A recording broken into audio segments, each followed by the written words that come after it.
அன்பான மக்களே, இது வைரப்பாறை யூடியூப் சேனல் இருட்டு உலகம் பார்ட் 13. இப்போ நான் போடுற பதிவு என்னென்னா, இப்போ பார்த்தீங்கன்னா எப்பவுமே நம்ம இருட்டு உலகத்தை வந்து இருட்டாக தான் காட்டி உங்களுக்கு போட்டு உங்களுக்கு ஒரு மெசேஜாக போட்டிருப்பேன். அதே நீங்களும் பார்த்துருக்கீங்க. இப்போ வந்து கொஞ்சம் இருட்டு உலகத்தை கொஞ்சம் வெளிச்ச உலகமாக காட்டுறேன். கொஞ்சம் சீக்கிரமாக போடுறேன் இந்த வீடியோவை. ஏன்னா இன்றைக்கி ஒரு அவேர்னஸ்மான ஒரு இது நடந்துருக்கு. எண்ணெய் விலைலாம் வந்து 20% ஏறுதுன்னு அப்படின்ட்டு ஒரு செய்தியில் பார்த்த உடனே எப்போவுமே வந்து நான் வந்து கிரேஸ் சூப்பர் மார்க்கெட்டில் தான் போயிட்டு எண்ணெய் வாங்குவேன். ஏன்னா அங்கே பார்த்தீங்கன்னா நம்ம இந்த கடையில் வாங்குறதோட அவங்க ஒரு 2 ரூபா 3 ரூபா கம்மியாகவே கொடுப்பாங்க. ஒரு கடை நம்ம ஒரு சாதாரண ஒரு கடையில் போய் ஒரு 10 ரூபா சோப்பு வாங்கினா ஒரு 9 ரூபா 50 பைசா தான் சோப்பு இருக்கும்.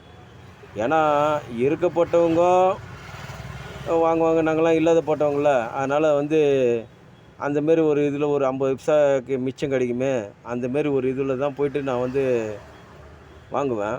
இன்றைக்கி இந்த எண்ணெய் பாக்கெட் ரேட்லாம் வந்து 20% ஏறுதுன்னும் போது ஒரு வாரத்துக்கு முன்னாடி வந்து நான் ஒரு எண்ணெய் வாங்கினேன். கோல்டு வின்னர் எண்ணெய் தான் எப்பவுமே வாங்குவேன் நான். அந்த எண்ணெய் வாங்கும்போது 113 ரூபா. இப்போ போய்ட்டு அது கிரேஸ் சூப்பர் மார்க்கெட்டில் போய் நான் ரேட்டு கேட்குறேன், 125 ரூபா அப்படின்ட்டாங்க. அப்போ எவ்வளோன்னா 12 ரூபா ஏற்றிட்டாங்க. இதே நான் வந்து மேட்டுப்பாளையத்தில் மாந்தவ் ஸ்கூலுக்கு ஏற்ற மாதிரி இருக்கிற ஒரு கடையில் போய்ட்டு ஒரு கோல்டு வின்னர் பாக்கெட்டை கேட்குறேன், 116 ரூபா. ஆனால் இதில் என்ன ஒரு முக்கியமான விஷயம் என்னென்னா, கோல்டு வின்னர் இருந்ததே 2 பாக்கெட் தான் கிரேஸில். எப்போவுமே அடுக்கி வச்சுருப்பானுங்க, வியாபாரமே ஆகாது. அப்போ வந்து நான் போய்ட்டு ஒரு பாக்கெட்டு 2 பாக்கெட்டு எனக்கு தேவையானது வாங்கிக்கிட்டே வருவேன். சரி, நம்மளுக்கு வெளியே வாங்குறதோட 2 ரூபா 3 ரூபா மிச்சமாகுதுன்றதுனால நம்ம அந்த சவாரி அந்த சைடில் போகிறதுனால வாங்கிட்டு வருவேன். இப்போ போகிற 2 பாக்கெட் தான் இருக்குது. ஆனால் ஒரு 10 பாக்கெட் இருந்தால் கூட ஏதோ ஒரு இது வச்சு ஒரு 10 நாளைக்கு ஓட்டிக்கலாம். ஏன்னா ஒன்றும் 20% போது இவனுங்க வந்து இப்போ ஏற்றுறது பார்த்தீங்கன்னா 10% தான் 12% தான் ஏற்றிக்கிறாங்க. 20%னா ஒன்றும் ஒரு 8 ரூபா ஆகும். 100க்கு 20% அப்படின்னு. அப்போது நான் ஐடியா பண்ணி ஒரு 4 பாக்கெட் வாங்கலான்னு ஐடியா பண்ணி போனால் 2 பாக்கெட் தான் இருந்தது. எல்லாத்தையும் மக்கள் வாங்கிட்டு போயிட்டாங்க. ஆனால் அது இந்த ஹோல்சேல் கடை, நம்ம மேட்டுப்பாளையத்தில் நிறைய ஹோல்சேல் கடை, அங்கே போய் கேட்டவொடனே 116 ரூபான்னு இது. அவங்களுக்கு ரேட்டு தெரியாமல் விற்கிறாங்களா தெரிஞ்சு விற்கிறாங்களான்னு தெரில. எதுக்கு சொல்கிறேன்னா, இது ஒரு மக்களாக நம்மளாம் வந்து எவ்வளோ ஒரு ஆட்டு மந்தையாக இருக்கிறோம் பாருங்க. ஏன்னா நம்ம வந்து ஒரு ரேட்டு ஏறுதுனோடனையும் ஒரு சாதாரண ஆட்டோக்காரன் நானே போய்ட்டு ஒரு 4 பாக்கெட் எக்ஸ்ட்ரா வாங்கிக்கலாம் அப்படின்னு போய்ட்டு வாங்க போகிறேன்.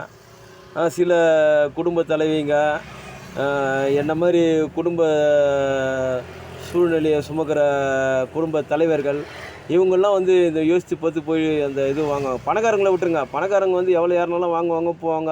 அதை வச்சு அவங்களுக்கு வந்து ஒரு இது கிடையாது. ஆனால் நம்மள மாதிரி ஆளுங்க தான் வந்து இந்த ரேட்டு ஏறும்போது முச்சி அந்த இடத்த வந்து ஃபுல்லாக காலி பண்ணி அது ஒரு டிமாண்டு க்ரியேட் பண்ணிடுறோம். அது நான் எப்படி சொல்கிறதுனா, இப்போது வந்து இன்னும் ஒரு 2-3 நாளில் வந்து என்ன ரேட்டுன்னு தெரியாது. இப்போதைக்கு இந்த ரேட்டு தான் நான் வாங்கினது, உண்மையான வாங்கினது இதுதான். இங்கே ஒரு 2 பாக்கெட் வாங்கினா அங்கே 2 பாக்கெட் வாங்கினேன். எனக்கு ஒரு 10 ரூபா மிச்சமாகுதுன்னு தான் வாங்கினேங்க மக்களே. அதனால் நம்மளை வந்து எந்த அளவுக்கு முட்டாளாக்கின்னு இருக்கிறாங்கன்னு பார்த்துக்குங்க. நம்ம வந்து தெளிவில்லாமல் சில முடிவில் எடுத்து சில பேரை வந்து தகுதி இல்லாதவங்கள கூட்டு வந்து வச்சு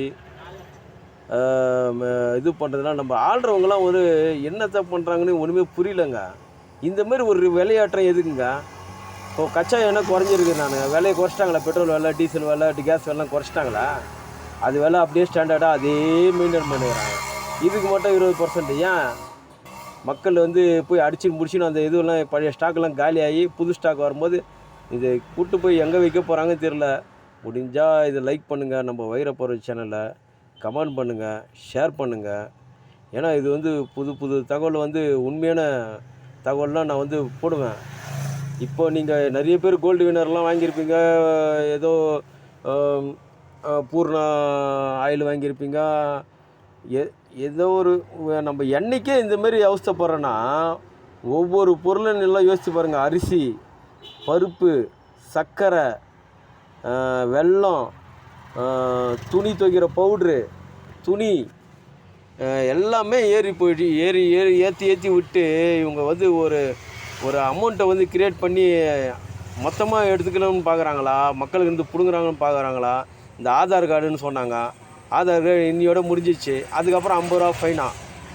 50 ரூபா கொடுத்தா இப்போ ஒரு 5 பேர் இருக்கிறன்னா ₹250. யாருக்கு போகும் இந்த காசு? கவர்மெண்ட்டுக்கு. எதுக்கு?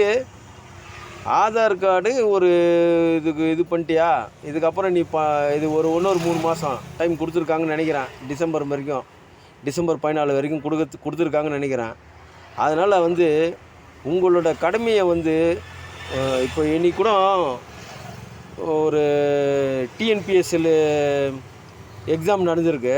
அப்போ வந்து ஒரு போலீஸ்காரர் வந்து கையெடுத்து கும்பிட்றாரு. அம்மா நீ லேட்டாக வந்துட்டா, தயவுசெய்து போய்டுமா, நான் உன்னை விட்டேன்னா எனக்கு வேலையே போய்டும் அப்படின்னா. இதெல்லாம் வந்து யூடியூப்பில், ஃபேஸ்புக்கில் இதெல்லாம் பார்த்து நான் வந்து ஒரு இதுவாக போடுறேன் இதை. அந்த பொண்ணை வந்து நான் கேட்குறேன், நீ வாழ்க்கையை தொடங்குறதுக்கு நீ ஒரு கவர்மெண்ட் வேலைக்கு போகணுன்னா நீ தான் அந்த ஒரு 1/2 ஹவரோ ஒரு 1 ஹவரோ இல்லை 10 நிமிஷமோ 5 நிமிஷம் முன்னாடி வரணும். நீ வர்றது டைமிங் முடிஞ்சு எல்லாமே எக்ஸாம் எழுத இன்னும் விட்டாங்கன்னா அவர் வேலை பாவம். அவர் கையெழுத்து கும்பிடணும்னு அவசியமா? போலீஸ்காரங்க சப்போர்ட் பண்ணணுன்னு சொல்லுங்க. போலீஸ்காரங்களுக்கு வந்து சில இதுவெலாம் இருக்கும், மிரட்டல்கள்லாம் இருக்கும். அதனால் அவங்க வந்து என்ன பண்ணுவாங்க, இந்த மாதிரி வீடியோ எடுத்துன்னு இருக்கிறாங்க. அப்போ அவர் என்ன பண்ணுவார்? அவர் போய் அதிகாரமாக போய் போன்னு சொல்ல முடியுமா? போன்னு சொன்னோன்னா அவருக்கு இந்தமாரி வந்தவங்களை வந்து திருத்தி விட்டாங்க அப்படி மாதிரி வரும். அந்தமாரி நம்ம வந்து டைமிங்கை வந்து கரெக்டாக ஃபாலோ பண்ணி, நம்ம வந்து இந்த டைமிங்கு ஒரு வேலையை இருக்கனா எடுத்த உடனே இந்த ஃபோனை பார்த்துக்கின்னு, டிவியை பார்த்துக்கின்னு, கம்ப்யூட்டர், ஃபேஸ்புக்கு, யூடியூப்பு இதெல்லாம் நேரம் இருக்கும்போது பாருங்கள். தயவுசெய்து உங்களோட பொன்னான நேரத்தை வந்து வீணடிக்காதீங்க. நாட்டில் வந்து என்னென்னமோ மறைமுகமாகவே நடக்குதுங்க. இதை வந்து நான் அடுத்த எபிசோடில் சொல்கிறேன். இது வைரப்பார்வை சேனல். பிடிச்சிருந்தால் லைக் பண்ணுங்கள், ஷேர் பண்ணுங்கள், கமெண்ட் பண்ணுங்கள். நம்ம யூடியூப் சேனலுக்கு வந்து யாருமே வந்து பார்க்குறீங்க, ஒரு லைக்குன்றதே நிறைய வரல, ஒரு சப்ஸ்கிரைபர்ன்றதும் வந்து வரல. நான் உங்களுக்கு வந்து இப்போ உங்களுக்கு தேவையான தகவலை தான் போடுறேன், உண்மையான தகவலை தான் போடுறேன். உங்களை சிந்திக்க வைக்கிற, உங்களோட மூளையை தட்டி எழுப்புகிற மாதிரி தான் நான் போடுறேன். அதனால் வந்து என்னோடய சேனலுக்கு நீங்கள் ஒரு லைக்கு கொடுத்துட்டீங்களாலும் சப்ஸ்கிரைப் பண்ணிருங்க. ஏன்னா என்னோடய சேனல்லாம் வந்து வளர்ந்துடுச்சுன்னா உண்மையாக தான் நான் இருக்குமே தவிர பொய்யா எதுவுமே போட மாட்டேன். இதுக்கப்புறம் ஒரு உண்மை சம்பவத்தோடு உங்களோட விடைபெறுகிறேன். நன்றி, வணக்கம். வைரப்பார்வை யூடியூப் சேனலுக்கு சப்ஸ்கிரைப் பண்ணி லைக் பண்ணி ஷேர் பண்ணுங்கள். நன்றி, வணக்கம் மக்களே.